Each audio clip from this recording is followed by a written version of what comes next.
නගරයේ අතිනවීන සිටිමාර්ට් සුපිරි වෙළඳසලට කවිෂා අලුතින් සේවයට පැමිණෙන්නේ ඇගේ අම්මාගේ බෙහෙත් වියදම් පියවා ගැනීමටත් පවුලේ බර කරට ගැනීමටත්ය. ඇගේ නිහතමානී සිනාවෙන් මුළු වෙළඳසැලම ආලෝකමත් වනවාසේ දිනෙත් හට දැනුණි. ඒ කලක සිට සේවය කරන කාරුණික තරුණියකු වූ දිනෙත් හට ඇයට වැඩ කටයුතු පුහුණු කිරීමට පැවරුණි. කවිෂා, මේ රාක්කවල බිස්කට් පැකට් හදනකොට මේ පැත්තට හරවලා තියෙන්න ඕන. දිනෙත් ඉතා සියුම්ව කියා දුන්නේය. දිනෙත්ගේ මඟ පෙන්වීම යටතේ වැඩ කරන අතරතුර ඔවුන් දෙදෙනා අතර වචනයකට නොපෙරළුණු ලස්සන ආදරයක් මල්ඵල ගැනුණි. නමුත් මේ සුන්දරත්වයට පිටුපසින් සුපිරි වෙළඳසැලේ අයිතිකරු වූ ධර්මසිරිගේ අඳුරු මාරාන්තික සෙවණැල්ලක් වැටී ඇති බව ඔවුන් කිසිදා නොසිතුවේය. දිනක් රාත්‍රී සේවාමුරේ අවසානයේ කවිෂා සිය දුරකථනය කාර්යාලයේ අමතක වී ඇති බව දැනගත්තාය. දිනෙත්ද ඇය සමග ආපසු වෙළඳසැලට ගියේ බෑගය ගැනීමට උදව් වීමටය.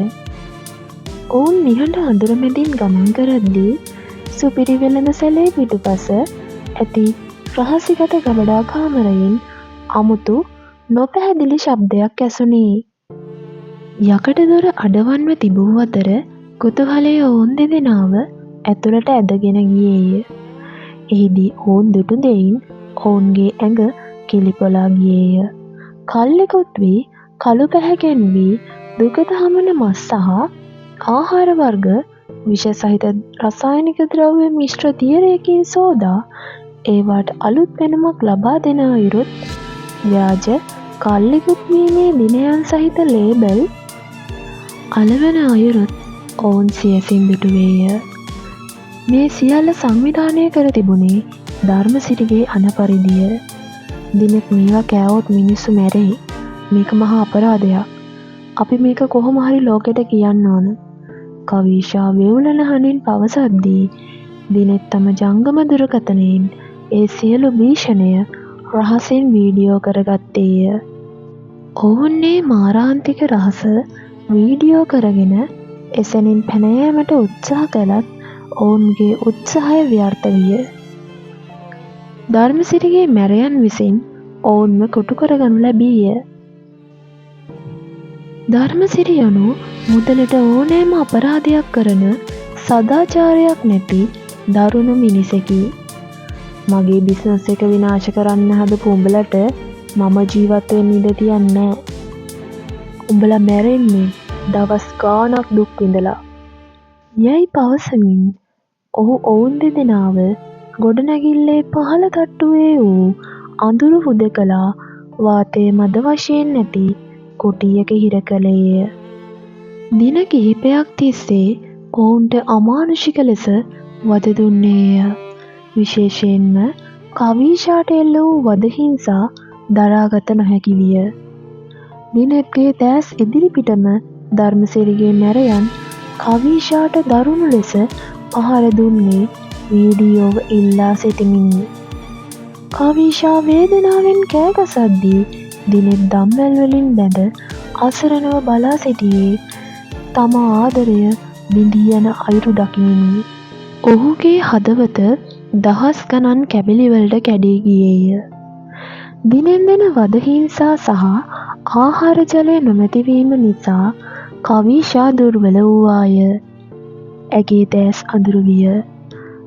එක් රුදුරු රාත්‍රියක එල්ල වූ බලපතර ප්‍රහාරයකින් කවිෂාගේ දුර්වල සිරුර බිම ඇද වැටුණි. මැරයන් සිනාසෙමින් දිනෙත්ගේ බැමිලි හා ඇය අසලට යෑමට ඉඩ දුන්නේය. දිනෙත් වේගයෙන් කවිෂාව දෑතට ගත්තත් ඇගේ හුස්ම ටික නැවතී යමින් තිබුණි.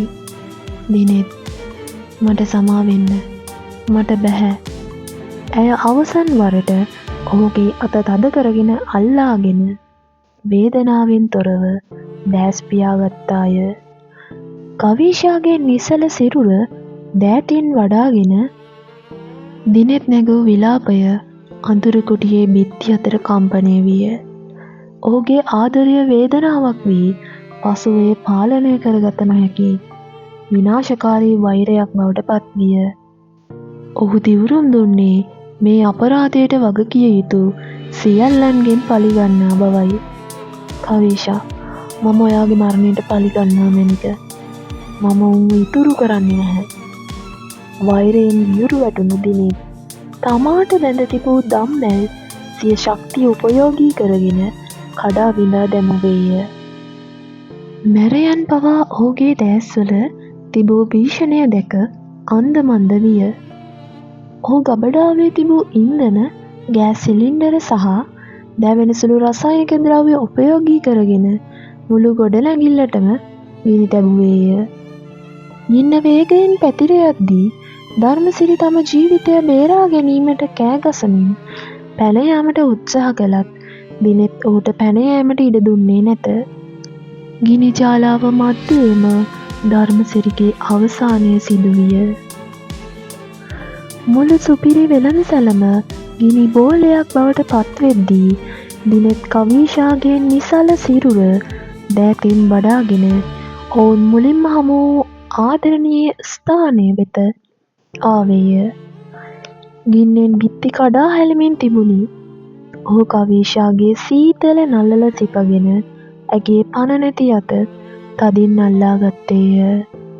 කවීෂා, අපි අය කවදාවත් වෙන්නේ නැහැ. මම ඔයත් එක්ක එන්නම්. යැයි පවසමින් ඔහු දෑස් පියාගත්තේය. මහා පිපිරීමක් සමග මුළු ගොඩනැගිල්ලම කඩා වැටෙද්දී මුළු නගරයම බලා සිටියේ පාපයේ මන්දිරයක් සමග මරණයෙන් පවා වූ ආදර කතාවක්ද නිමා වූ බවය.